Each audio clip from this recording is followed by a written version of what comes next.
hours now. I go in back and scrub down those garbage cans.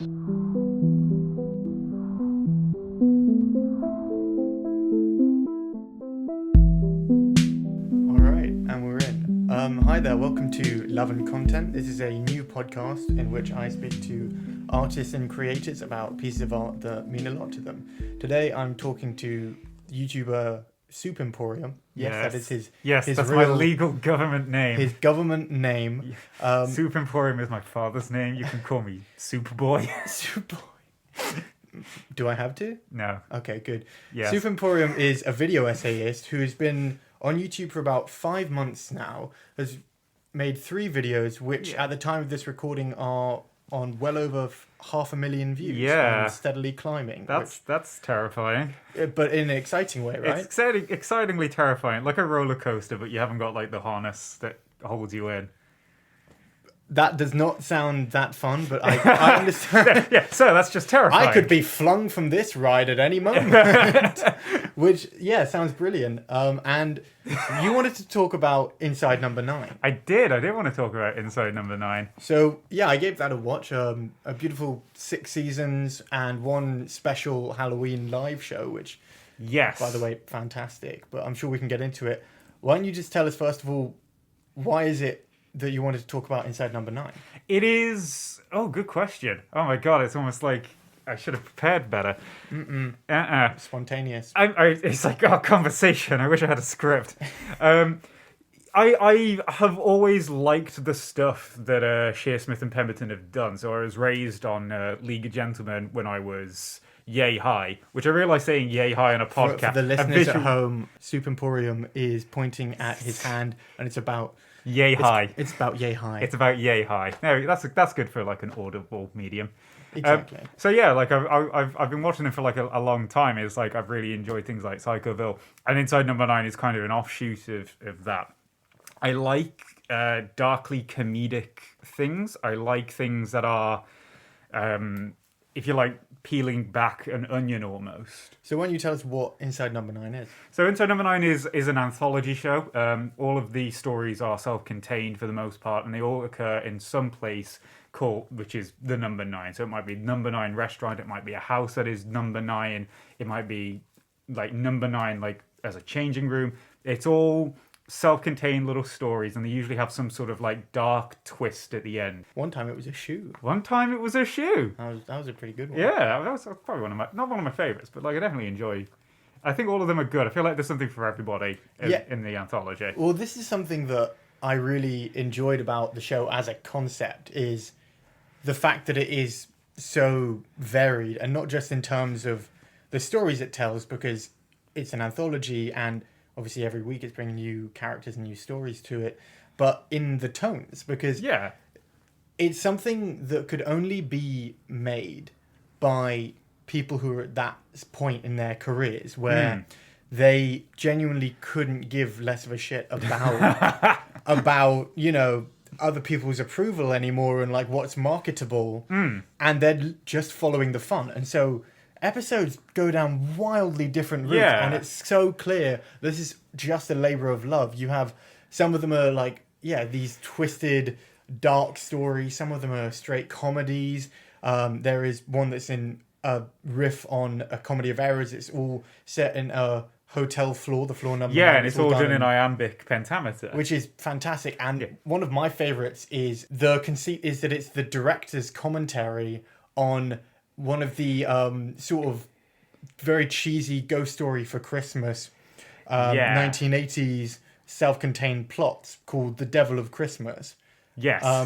Which I thought was fantastic, and it's such a loving send-up of that genre and its tropes and the sort of idiosyncrasies of it that never felt very vitriolic and never felt like it was trying to skewer anything, but clearly something that they grew up with. It wasn't like you hypothetically made an entire review of Pink Floyd's The Wall, for example, and called it a labour of love. Doug Walker, we're coming for you. Yeah, it's like, Doug Walker, please respond. No, it's like it was like a very playful ribbing on like a genre that they clearly have taken a lot of heavy inspiration from in their own sort of dark comedy catalogue. I mean, a lot of it is. I hope they don't hear it. It's like our first podcast does monstrously well. I hope, but like a lot of their sort of stuff is I don't want to say masturbatory, but like a lot of it does kind of Yes. navel gaze at what it is to make things. Yes. And I think what is interesting about it is sort of there is an introspection to a lot of their navel gazing. A lot of the time, it's Sure. sort of like assessing what it is to make stuff and be an entertainer and to, you know, like put things out in the world and put comedy stuff out in the world and letting go of those dreams and sort of you know the joy of creating and then the pain of also Yes. like And you're right, there is something in a very loving way masturbatory about it, which again can only come from people who are so secure Yeah. in their identity and the fact that what they do is good, having won BAFTAs and British Comedy Awards for League of Gentlemen Yeah. and Psychoville. At this point in their careers, they are, you know, very big deals. Yeah, I you know, think- and they've earned the right to kind of dust themselves off a bit with what they make. You're a lot, you know, masturbating's fun. Sure, exactly. I heartily recommend. Cut that out. No, that's the sponsor for this it. episode. Yeah, the sponsor is masturbating. No, I mean, and then Wuthering Heist, which is a season 6 opener. Yeah, Which is that one feels explicit because like there's a piece of direct to camera monologue that literally says, yes, we are doing commedia dell'arte mixed with a bank heist. It's the kind of thing a drama teacher would have a wank to. Yeah, it's like that one definitely feels more overt. I think like the series 6. I can't remember the name of the episode, but it's about the writer who had an unpopular. Yes, Yeah. Simon Says, the fan Yes, episode. Simon Says the fan. Yeah, and like that one feels more overtly masturbatory. And about again, sort of, I suppose, the relationship between the people who make art and the people who invest as viewers, as watchers, people who invest time into the thing that they produce.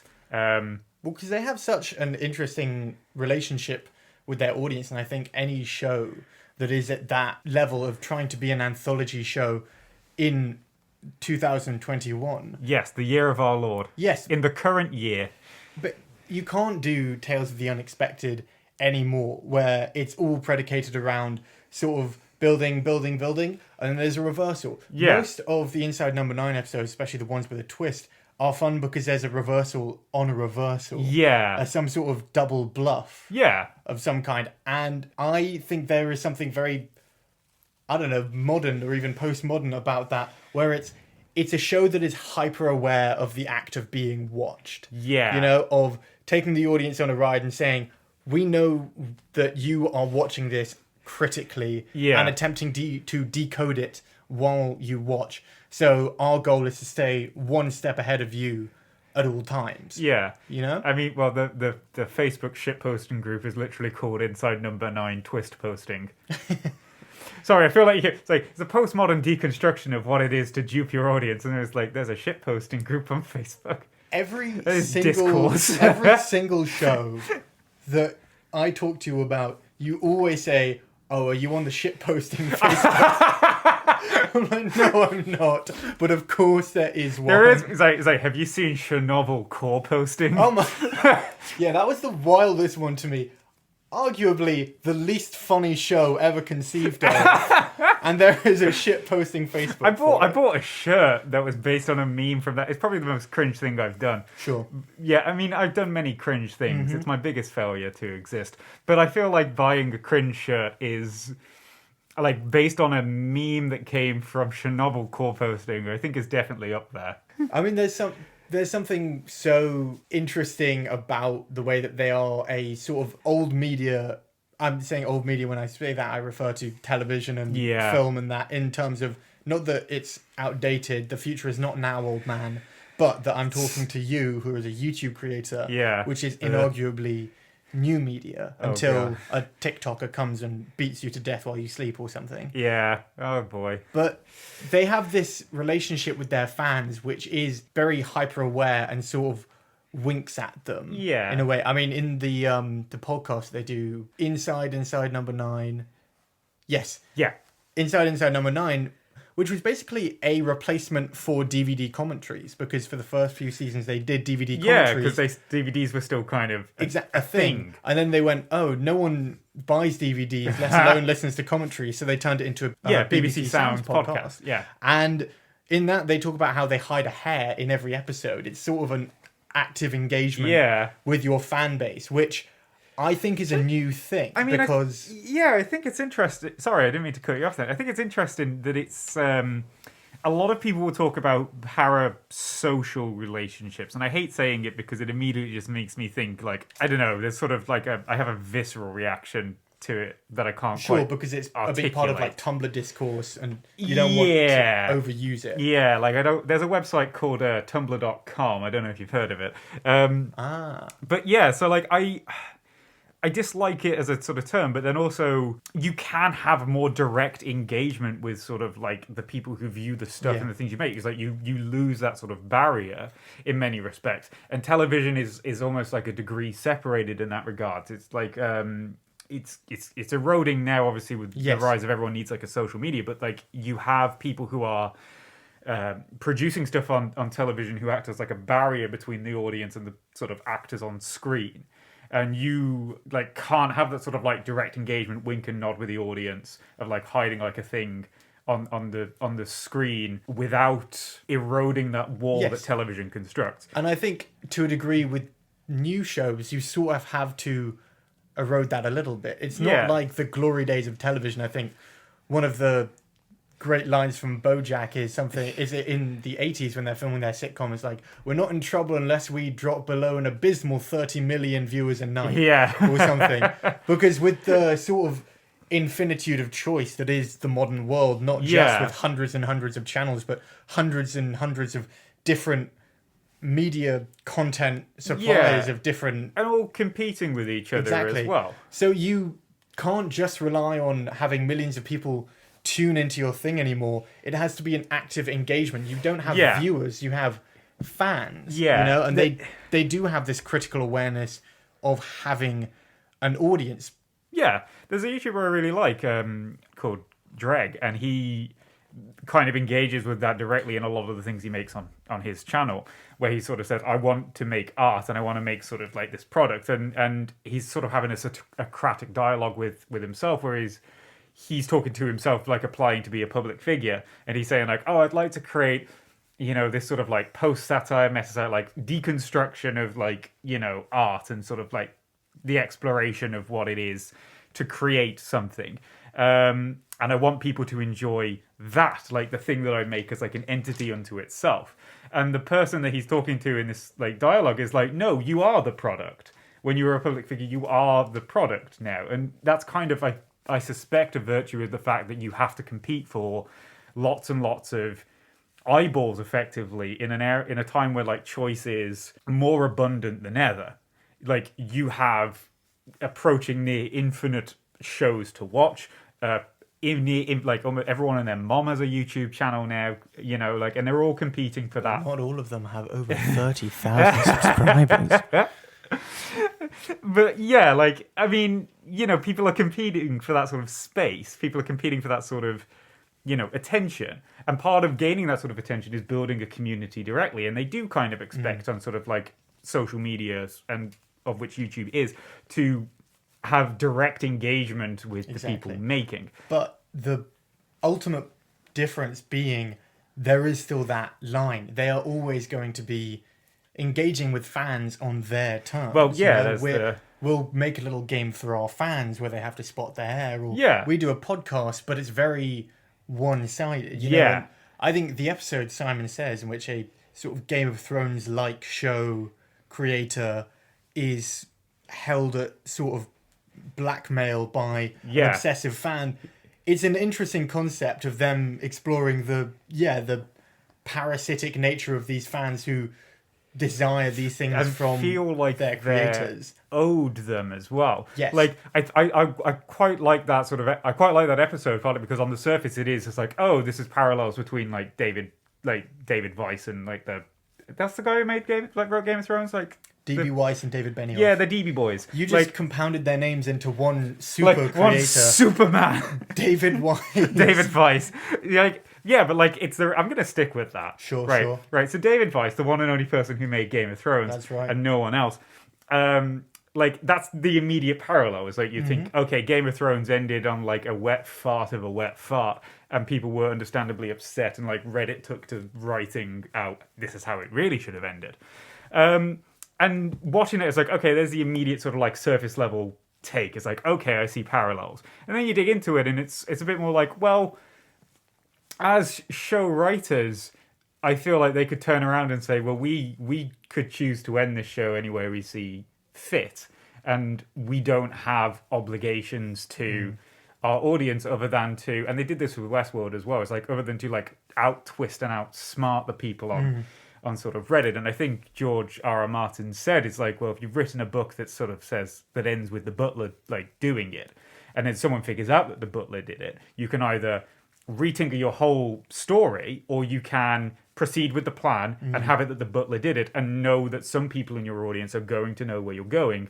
And he said that is his preferred sort of route, is that like you have to accept that some people have just guessed where things are going. Because take that as a compliment. Yeah, that you it's have like a smart, critical audience who, if you have a good, well-founded twist, it's inevitable that some people are going to detect it before it happens. Yeah. The problem comes in sort of constructing something where it is subverting expectations for the sake of subverting expectations. And it's like, you thought you could outsmart us, how dare you? And it's like, well, unfortunately, you've laid the groundwork to establish that the butler did it. And if you're going to try and outsmart your audience by saying, oh, actually, it was the chambermaid who did it, well, you know, you're kind of pulling that out of your ass, for like lack of better phrase. That fan episode is almost them a little bit going, look at these poor sods making serialized television. Yeah. They are beholden to having to create this whole narrative that if it doesn't end on a perfect note, concluding everything in the most satisfying way, they're in deep shit. Yeah. We're inside number 9. We can do whatever we want. Yeah, and it's like, 30 minutes from now, it's everything's the same. This is our world, baby. Exactly. But I enjoyed that, because the fans who cared like enough about it, it's like, I think as a creator, it's like you can get very defensive about things that you make. And I feel like you can get very sort of guarded about like, well, no, fuck you. This is my thing, and I've made it as this, and I don't want to, you know, deviate. I don't want to change it. It's like I ended it the way I ended it because I, you know, wanted to do it. That is the vision that I had. And then it's a question of, because in that episode, for example, it sort of tries to have its cake and eat it too, in that it admits that both that this showrunner did a bad job, and like the way that he ended this show, the fact that a lot of fans hated it, everyone hated it, and it didn't do well, and he should sort of admit to himself that he owed them a little bit, but also that the fans are bad for wanting that sort of thing that he owed. Yeah, and it's an exploration of like, what do you actually owe to the people who consume the thing that you make, and in turn, what do they owe to you? And it's like, do they respect the fact that it was ultimately your vision, and that like it's segregated from their opinion, and it's like they have to respect the thing that you did? Or is it the case is like, well, when something goes into the world, it's not really yours anymore. Like it becomes the property of the collective, if you like. And if it becomes the property of like the collective, then people are allowed to have opinions and inputs and think it should have ended like this, and it should have tied like this, and it should have worked, you know, like I would have done that. And people are allowed to have those sorts of conversations, and I think it is completely fair. But it's a different dynamic when you approach YouTube. Yeah. Because like we were saying, in film and television, there is this barrier. There is the writer and the director, and they are sort of protected in a big way from the outside reception from the fans. There is a lot of, I think the producer's role and the executive producers, their role is sort of, you worry about you, I'll worry about the network and the fans and everything. Yeah. And it's all predicated around protecting them from outside influences and forces that might force them to take it in different directions. Whereas YouTube, the idea of engagement with fans and audiences is baked into it. The first thing it ever was a video, like button, and a comment section. Yeah. And that's it. That's everything about the channel is a direct link between the independent creator and their fans. Yeah. So you talk about how much do you owe to the people who consume your content. Do you engage with comments? How much I, store do you set by them? I mean, I engage with comments. It's like it's okay. So it's weird because I feel like any sort of person who makes things is their own worst critic, and I do think that it's sort of interesting to.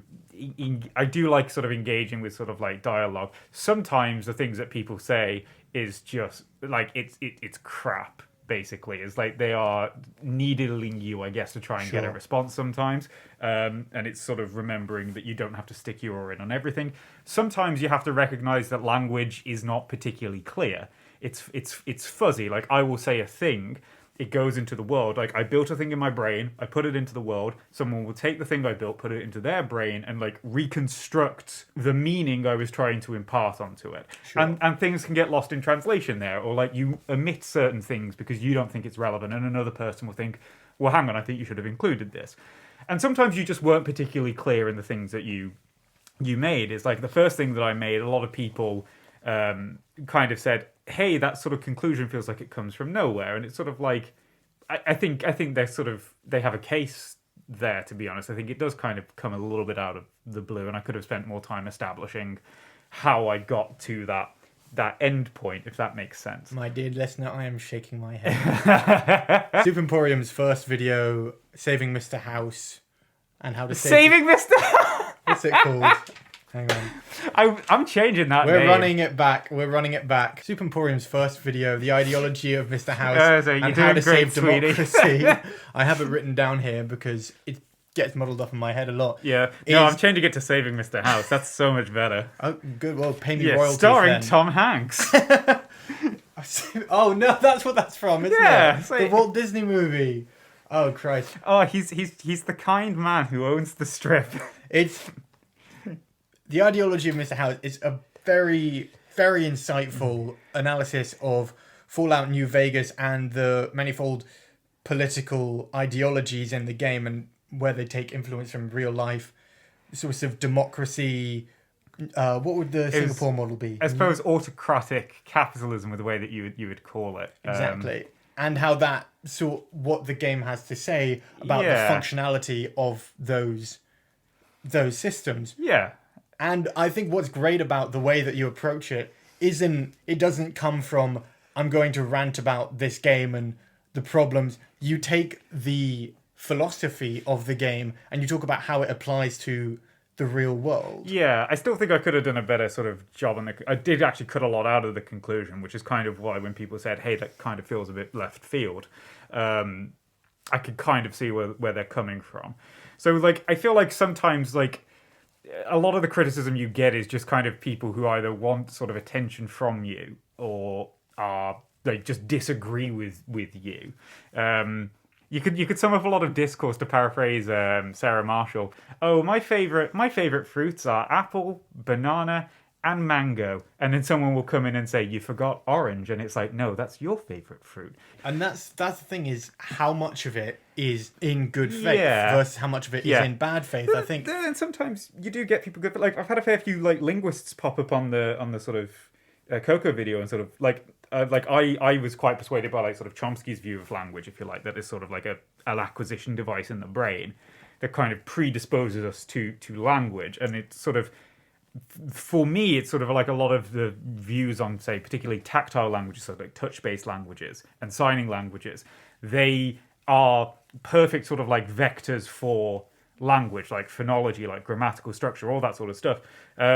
And they also do tend to emerge spontaneously. So like you remove people's ability to hear, language still emerges. You remove like sight and hearing, particularly in deafblind communities. Like more current contemporary research seems to suggest that actually no, like touch-based languages where you like touch hands or arms and feel the environment around you produce like phonological structures. They produce grammar. And they arise through like any medium that can carry them. So I'm persuaded by sort of like Chomsky's argument in that regard. Like I find it compelling. But I've had sort of like linguists come on who are non-Chomsky linguists sort of say, this is very well researched. I'm like, this is my like 2 cents as someone who's in the academic bubble of linguistics. And that's very interesting and to engage in, because it's, you know, that's sort of like appreciable discourse, if you like. And you have some people who say like, you use this term, like I would argue it's actually probably more appropriate to use this for like this reason, and that's why.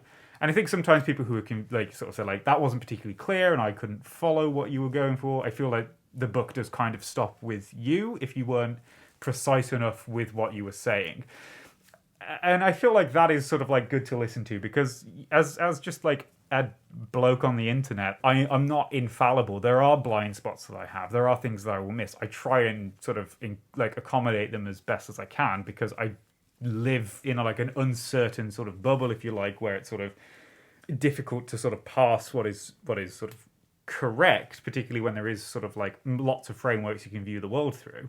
But I will still come sort of blind with blind spots, and I do think it's valuable to listen to people who have competing views to you. You know, if it's not just like you said this thing and I disagree, and it's like that, unfortunately, is like the majority of the discourse. Well, that's the problem, is you're gonna go and read through all the comments. Yeah. It's like someone who reads all of their fan mail or something. And something that we talked about before is the idea that the way that a brain is structured is you can get 10 compliments and 1 insult, and the only thing you're going to record is the insult. Yeah, like that registers. You know? So the amount of feedback you can have, positive or constructive, isn't there a worry that even when it can be something very good for, you know, continuing the practice of making these videos the best way possible, are you worried about it eroding your brain, reading all of this negative rot because people want to get noticed? I think it is possible. I think another sort of concern I have, and I'm sort of worried about voicing it, is that like you'll do something and then someone like you'll get like a sizable block of people who point out and say, oh, like you missed out this sort of like thing, and like turns out that's wrong. And then like because you have a volume of people saying it, it's like, oh, I should go and investigate this sort of thing. And then it turns out that actually no, you were just like they were just kind of either trolling or they were misled and then are passing on misinformation to you. And I think it's sort of important to be critical of information that you receive, whoever kind of gives it to you. Now, like the upside of that is that it does kind of become content idea. It's like I was chatting about, like I had like a flood of comments on Coca saying like, oh, did you know like Helen Keller was a fraud too? And I was like, no, that can't be true. But then you have like a volume of people saying like, okay, well maybe I did like miss a factoid somewhere. Maybe I missed like a piece of information. I don't know like an inordinate amount about Helen Keller, so I will go and investigate, I'll go and dig around and see what I can find. And then it turns out, no, actually, you were right to sort of say what you said about Helen Keller. It's just that everyone else is being... passing on the same bit of misinformation. Passing on like misinformation that was generated from TikTok. And then you go digging further and it's like, oh, actually, no, this was a thing that sort of plagued her whole life, and it's the exact same iteration on TikTok. And it's not evidence. There's this whole new generation, right, of young kids whose their version of flat Earth is their version of flat Earth is that Helen Keller was faking it, or that Anne Sullivan was using her as a parrot. And you dig around like the actual sort of information, and it's like, no, that wasn't the case at all. It's just ableism. And it's like you actually look into it. It's like, what is your evidence? And it's like, well, how did she fly a plane? How did she write 12 books? I don't get it. Therefore, she couldn't have. And it's like, no, actually, it is very like, you know, we have people in the world today who are deafblind who write books. One of them is a human rights lawyer. I forget her name now, but she's a human rights lawyer. And she said, like, yeah, I write using a Braille typewriter, you know, like Helen Keller did. And it's just incredibly boring answers. It's like, well, why don't we see more Helen Kellers? And it's like, well, simply put, Helen Keller came from quite a privileged family who, you know, owned a cotton plantation in the South. And then they said lost most of their wealth during the Civil War, which is really to say lost slaves. And then they were able to keep Helen from being institutionalized. And because they had the means, they were able to hire Anne Sullivan. And Anne Sullivan was able to sort of work with Helen on a full-time basis. And that, simply put, is not available to most children who are deafblind, particularly if they're from poor backgrounds. And of the time, they were usually institutionalized. And they were institutionalized right up until like the 1970s, 1980s. And that's why you don't see more people like Helen Keller, for example, or Laura Bridgman, or there was a Russian woman who was at the Soviet Institute for the Deafblind. And it's the same sort of story. It's like all of them had like sort of intimate relationships with their teachers, in the sense that they could bond and build that, from that bonding, like go on to acquire the foundations of language and eventually learn to speak and to read and to write. And that is the very boring answer, is that she has like a dedicated teacher who could like stay with her for years and teach her these skills, and she had the means to be able to afford a teacher who could stay with them, unlike most deafblind children who, after like getting rubella and going deafblind, would just be institutionalized because they didn't have means. So Inside Number 9 is an anthology series. On you can find it on iPlayer. Yeah, I'm sorry. No, it's fantastic that you have found something. I assume this may or may not come up in a video soon. Oh, absolutely, yes. It's literally just... Because I don't want to say we're being gaslit by the comments, but when you get enough people sort of saying a thing and you're like, shit, did I fuck up? I'm going to like dig around. And you find out, oh no, actually, it's just people like otherwise educated and well-intentioned people pushing misinformation that unfortunately has like a root in ableism. And whether or not it was like an intentional ableism, it's still rooted in it. So it seems like that decision to read the comments in a good-natured effort to engage with criticism has actually led you down a rabbit hole of this could be something that I could talk about, which might itself create some sort of slew of hate-slinging comments that I can then turn into another that'll video. be fun. Like, and sometimes comments are just really funny. Like, even if it's like people like sort of like, you know, I have like political biases just like everybody does. Sometimes you'll get comments that are just funny. There was a guy who was like commented on the Coco video, and he just said, "Okay, this doesn't disprove the ability for bees to represent themselves in court." And that was great. That was one of my favorite comments. So sometimes you just get like little gems that come out. Like that. That's lovely, and it's something that Steve Pemberton and Reece Shearsmith, creators of Inside Number 9, are missing out on. Just steering the shit back to what we were supposed to do. Exactly. We have gone off the rails. No. Well, you know, we wanted to talk about self-contained pieces of art, and I like the fact that you have sort of, be it purposefully or not, you have bucked classification with the videos that you make. Yeah. Your first video being engaging with Fallout New Vegas, and the second one is about how debunking the myth that De Beers has a diamond monopoly, and if you go down, you leave a comment that says something along the lines of RIP to all the gamers who subscribed assuming this was a gaming channel. What's up now? I mean, was there any real impetus behind choosing these three videos, the Fallout video, then the De Beers video, then the video analysing Coco the gorilla? They're all very insightful and informative, but all come from completely different angles. Like, I mean, the Fallout one is politics and economics. Yeah. The De Beers one is, there's a big volcanology section because you actually have a master's in volcanology. I got talking to a guy who like did the masters at the same like place that I got my master's. So he did it in Bristol, and he DM'd me and was just like, "Hey, do they still call the geology students Morlocks?" And I was like, "They do," because above the geology sort of like department, the Earth Sciences department in Bristol is the law students, and they get the nice bit of the Wills building, and we're confined to the basement, and that's why they call us Morlocks. But yeah, was there any reason that you chose those particular videos in that order? No, I'm sorry, I'm shaking my was head. it just that Visual media. was it just that those were the ones that your thoughts on were most developed? I think it was that they were most developed simply, like, I mean, I have like loads of sort of like scripts because I'll get interested in something and then I'll write down, and I go down like these old like rabbit holes just kind of on my own. Really is sort of like, part of it is that like I like anthology stuff in general, but like, it's just kind of, I had ideas, I had feelings, I wanted to express them. I wasn't thinking about a particular niche that I could fill, or anything of that sort. I suppose like the closest niche you could argue that we come close to is that sort of there is an impetus to pretend that particularly things like science can be divorced from sort of like the wider sort of social political systems that influence it, and that isn't actually always the case. I think most people have a wide range of interests. I don't think people themselves are defined by like one thing, and I see it sort of constantly when people are saying like, oh, what is like my USP is this. It's like, I will do videos about climate science and climate change, and I will, or like I'm a political live streamer, or I will do videos that are exclusively on philosophy and like various parts of philosophy, or I will I will just stream Five Nights at Freddy's until I die. And those are like all sort of like niches and general advice you kind of get, as I sort of like picked up via osmosis, is just that, like, oh yeah, pick a brand. Like, find a brand for you and stick to it. And for me, it's just kind of like, well, no, it feels incredibly restricting. Absolutely. I am interested in lots of different things. I would wager that most people have diverse interests in lots of different things and wouldn't be aren't just like there for one thing. And that's kind of why sort of my channel becomes a place to talk about anything and everything. It's just simply because, hey, I'm interested in this. I like talking about this thing. There's no rhyme or reason to what got me sort of interested in this thing.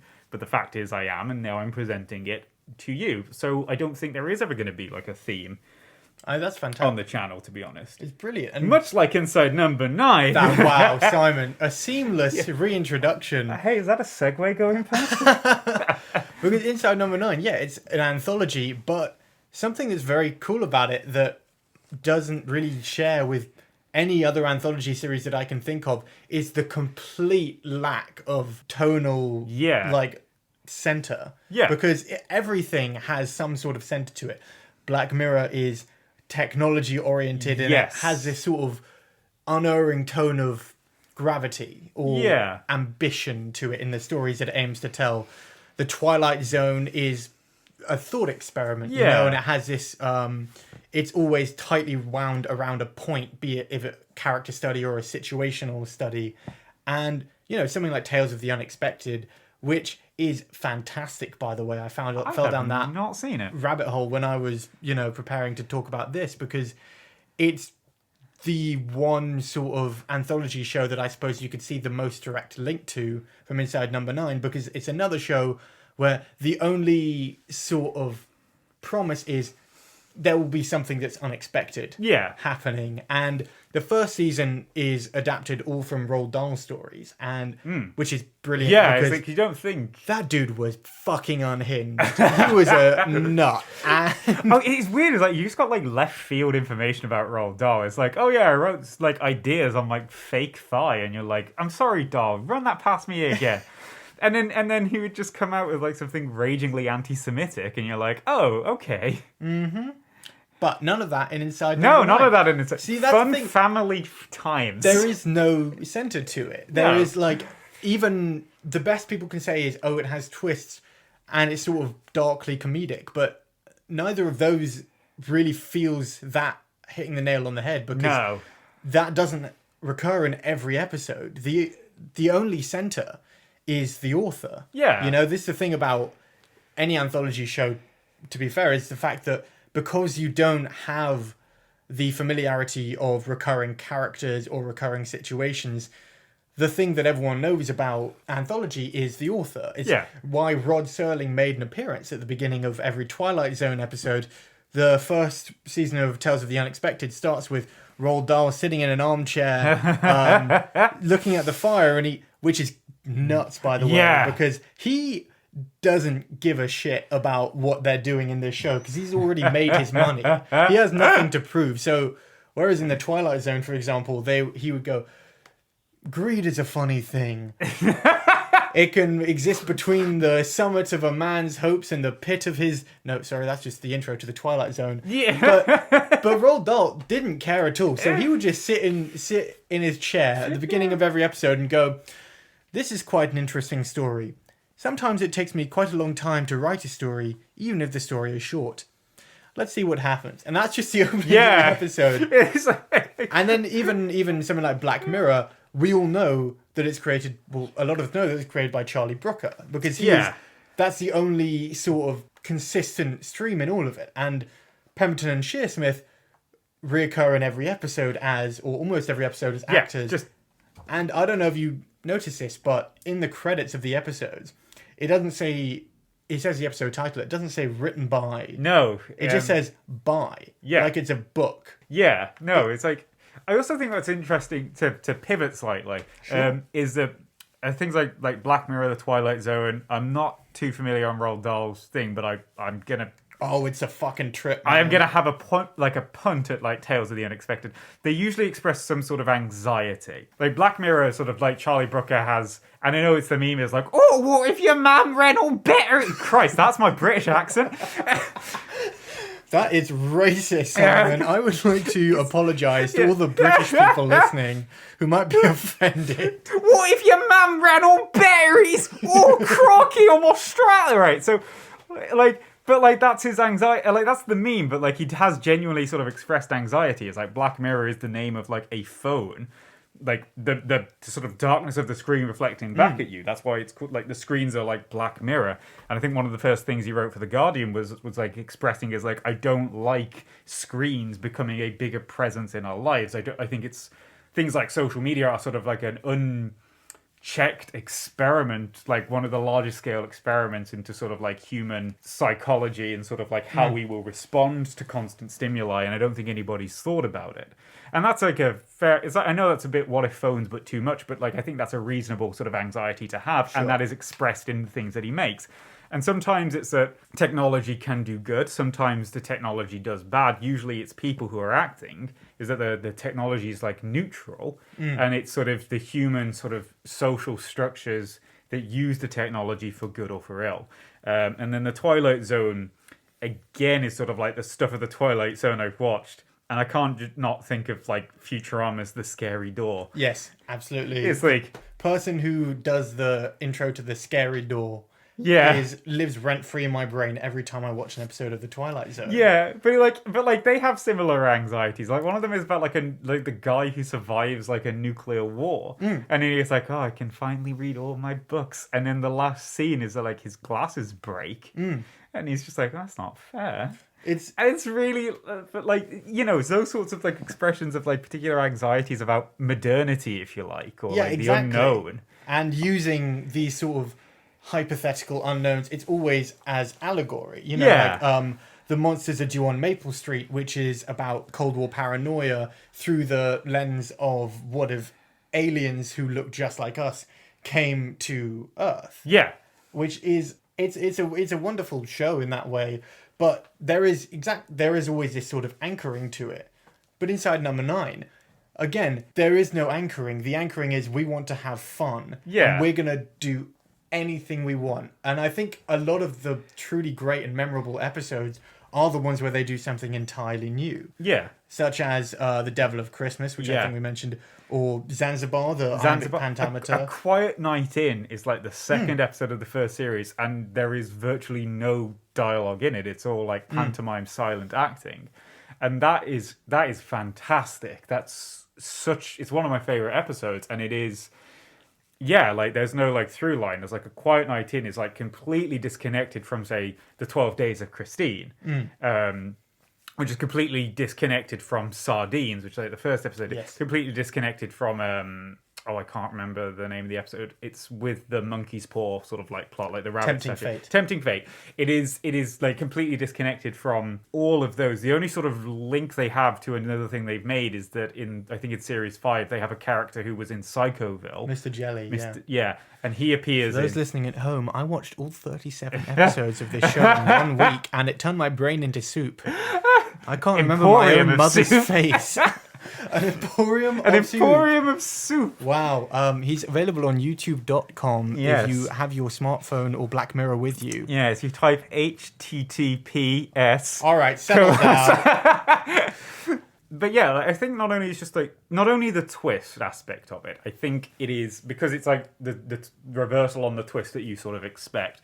That is definitely something that I have tried to incorporate into things that I make. Because the interesting thing as well is that I was thinking about the idea of being a multi-hyphenate. Go on. Which is what Shearsmith and Pemberton are. They are writer, actors, and in old media, in film and TV, if you're a multi-hyphenate, if you're a writer, producer, writer, director... Well, not so much writer-producer, because that really doesn't do anything good. But a writer-director, actor-director, anything like that. It's a cause for, like, applause. And people view you as this, like, great, heroic figure. But in YouTube, that's what you have to be. You don't have a choice. You have to be a multi-hyphenate. You have to edit. Like, unless you're at a size where you can kind of get sort of producers and sort of side animators and such, like, you kind of do have to be everything. Which is, you are the writer and then the recorder and then the editor and the animator, or like the clip splicer. It is that you have to do sort of everything. So and you have to be a performer as well. Performer. You have to be lucky enough to be, charismatic and have sort of this on-screen presence. Some people aren't lucky enough to have. And I think if anyone has seen Super Emporium's videos, you'll agree that he sizzles. I hard disagree. Okay, well, you'll just have to watch him and find out. Self-promotion. Oh God, is it possible to cringe so hard the carbon in your body turns to diamond? I don't know. But yeah, I mean, it's a lot to ask of anyone, but that's kind of the expectation for young people who are going into new media. Yes.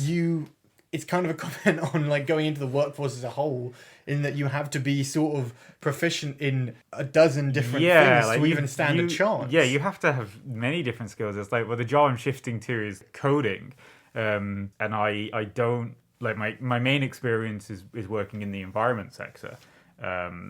Researcher, sort of like I've worked for like civil service. I've worked for various other stuff, which is kind of tangentially related, but it's kind of why I want to sort of keep as successful as it seems to be at present. I would probably prefer to keep it as like a hobby and keep it sort of separated. But anyway, and like it is kind of expected of you that you'd have lots of like different skills that you can apply to lots of different areas. I think there's also the question of like a lot of work is just inherently unstable these days, and I think a part of that is sort of you have to kind of be a jack of all trades moving into it. And weirdly enough, it's sort of the jack of all trades that is being a YouTuber is as sort of like a valid of a skill set as like learning how to code or learning how to map or learning how to conduct species surveys or learning how to like drawing from my own sort of experience there. But yeah, like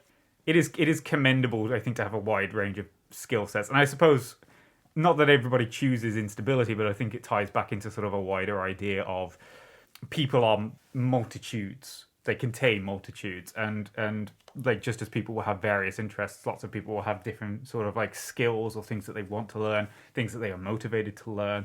I have enjoyed animating. I'd love to have learned how to like animate. I'm kind of at a point now where I feel like my animations are okay for what they are. It's never going to be, say, as expressive as Harry Partridge, for example, or like something that you would see on Nickelodeon. But it is, I think, sort of a thing that I've wanted to learn and have gotten better at learning like the mechanics of how they work. And I've learned that because I've wanted to learn it, if that makes sense. But I forgot where I was going with this. My brain just hit like an eject button midway through that sentence.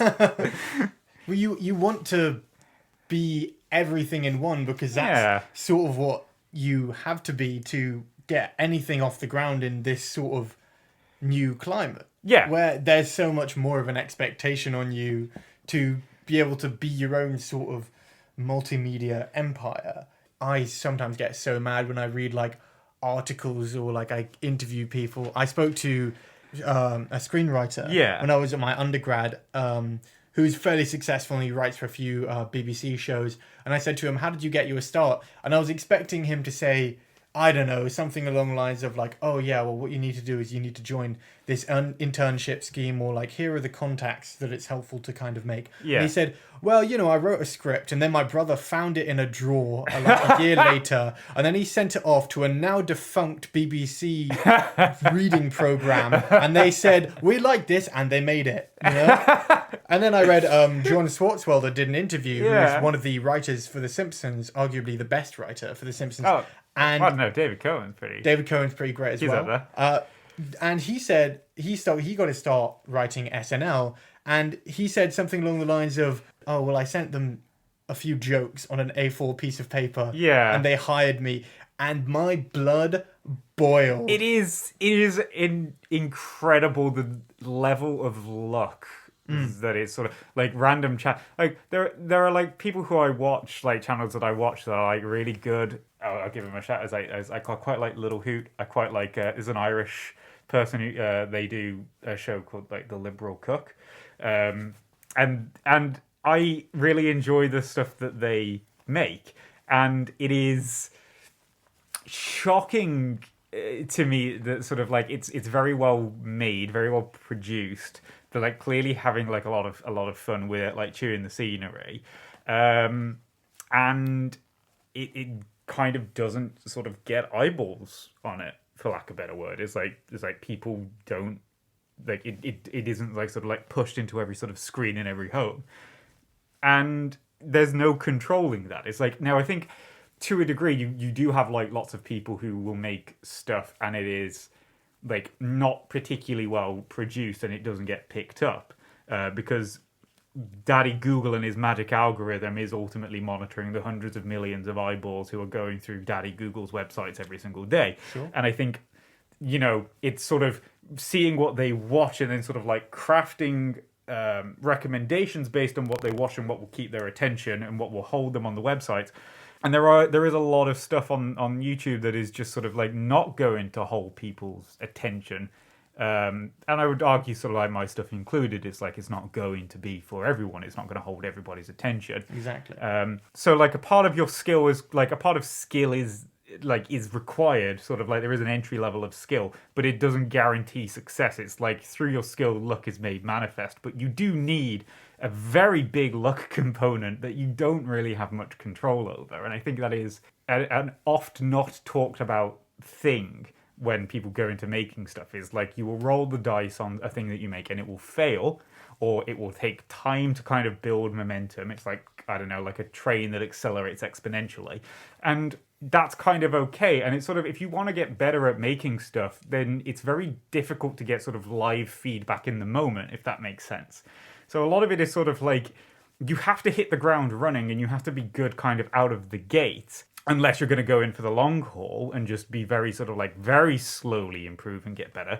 Otherwise, you have to be good sort of like immediately out the gate. And even then, there's no guarantee that there isn't like a mortar isn't just going to hit the track that you're running on sort of like midway through and like cause your whole progress to sort of collapse, even though you were, you know, again, sort of like you had the skill and the talent to succeed. And that mortar could be PewDiePie does something anti-Semitic and gets an entire tier of YouTube videos demonetized. Yeah, it's like, hooray. But the only saving grace we have that maybe they didn't have 20, 30, 40 years ago when Conan O'Brien was getting a job because he called up a random producer and asked him if they were looking for writers, is that there are so many different outlets for your creativity now. The problem is that it's being flooded, but the reason it's being flooded is there are so many people who have had this creativity bursting in them for such a long time. Yeah.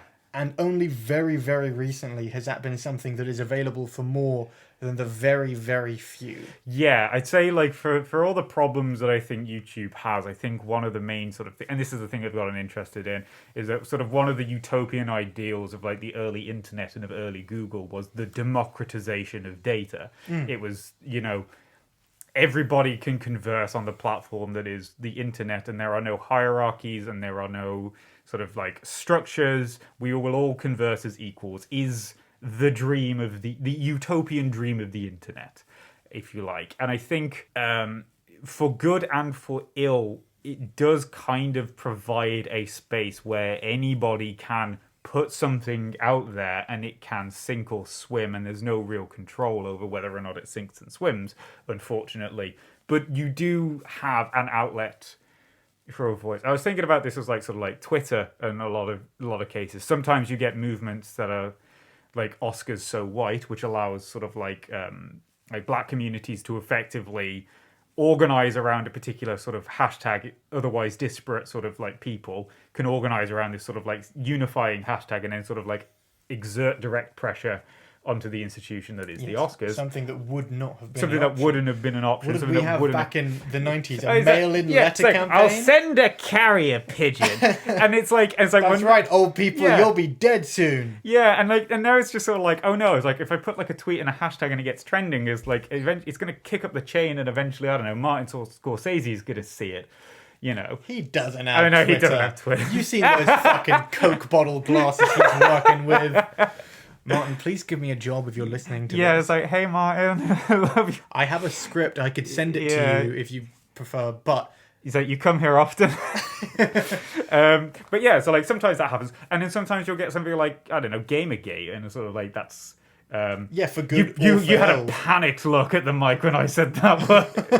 But yeah, so like, you know, for good and for ill, like, I think the internet does kind of give people the ability to organize and the ability to exert more pressure than they otherwise would have. I think power dynamics being what they are, like, it still kind of cuts in favor of the dominant ones in our society. But I think the internet still can give people that sort of like voice to exert pressure they otherwise wouldn't be able to. Exactly. Yeah. And in the words of Charlie Brooker, what if your nan ran on batteries? Well, if you're Thank you so much for listening, guys.